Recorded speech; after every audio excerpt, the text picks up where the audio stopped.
Are you wondering how to be assertive without being aggressive? I'm Nicholeen Peck, and I teach all about parenting, good communication, and building strong bonds and relationships, all through the lens of self-government. And in this video, we're talking about assertiveness.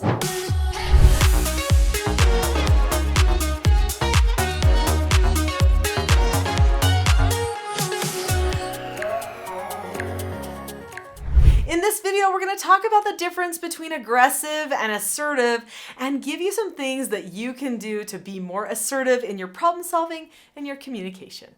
Many people think that being assertive and being aggressive are synonymous with each other, but they're not. Actually, assertiveness is totally different than aggressiveness, so let's talk about the difference. Aggressiveness is pretty easy to recognize. When a person is aggressive, they're always countering everything, fighting back stuff. They have no patience usually, right? So this is the type of person that's going to get angry quickly. They're going to yell, they're going to say mean words, they're going to have responses like, ugh, all the time. Those types of people are usually giving into some aggressiveness. People that are aggressive are trying to control a situation or an outcome with their emotions. Assertive people, however, are not focused on controlling everybody else. Assertive people are focused on controlling themselves. Now, this doesn't mean just pulling back emotion. There's a lot more to it than that. So when a person is aggressive, they could be like this and be aggressive. They could not be loud at all, but they're still like the loudest person in the room, if you know what I mean. Those people can still be considered aggressive. I would just call that passive aggressive. When a person is trying not to make a scene because they know it might look ridiculous or out of control, yet they're not okay. That's another type of aggressive. It's called passive aggressive. It's putting on one sort of a show when in reality something else is going on the inside.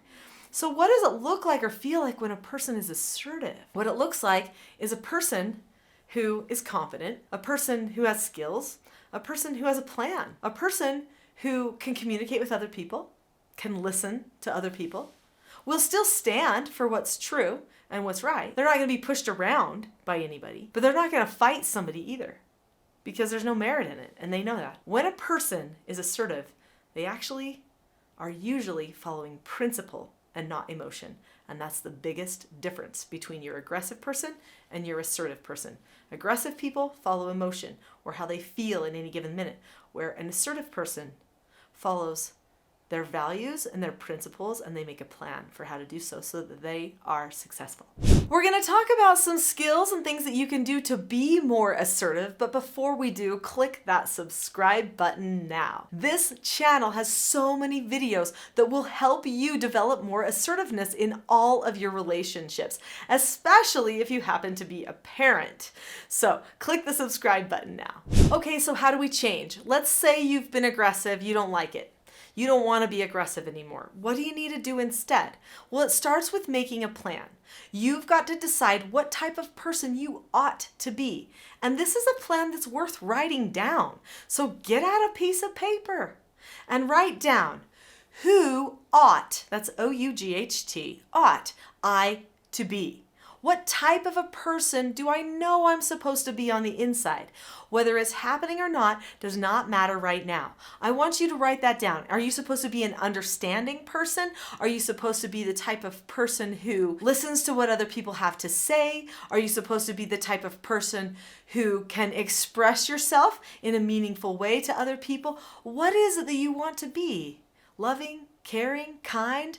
Write down all of those things. Now, I know that you're thinking, yeah, but in the moment, it doesn't happen. So let's understand what is happening in the moment. This can really help us. So you may feel something. Maybe it's stress. Maybe it's overwhelm. Maybe it's frustration. Or maybe you feel like someone doesn't understand you. Those are all real feelings that a person could have. But right after you feel those feelings, you get the opportunity to make a choice on what thought you will have in your head. When you feel like someone's not understanding you, do you think, they don't even care, or they never understand?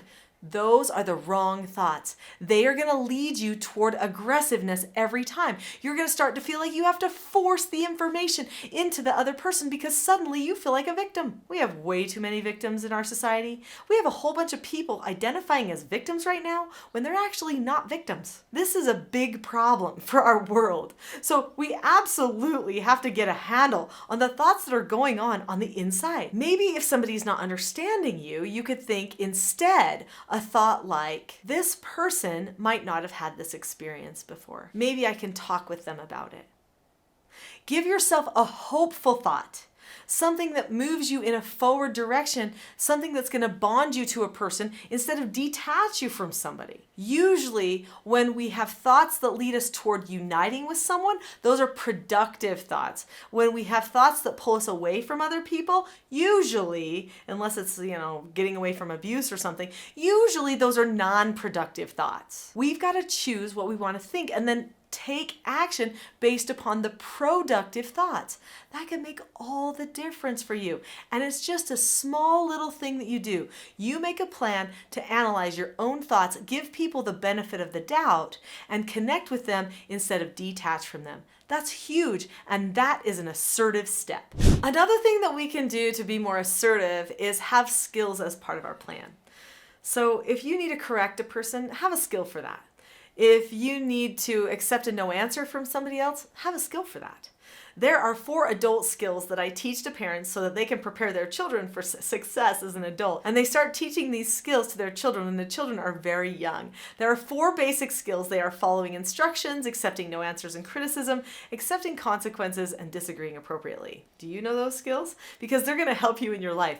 Did you know that lots of times when people are getting angry at somebody and they're getting aggressive, it's because they're not knowing how to disagree in an appropriate way, or they don't know to just drop the subject, which is part of accepting a no answer or accepting consequences. So learning some skills that you might need for success could be really powerful.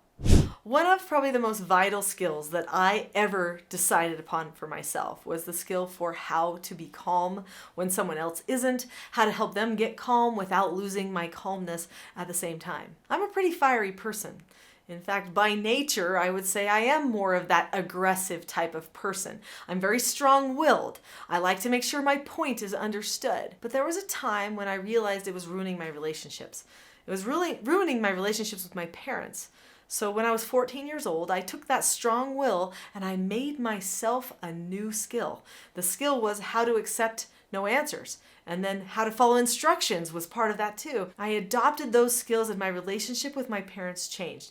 That didn't mean that my strong will changed completely, but over time, over a few years, I started seeing the power in making a skill for myself for everything.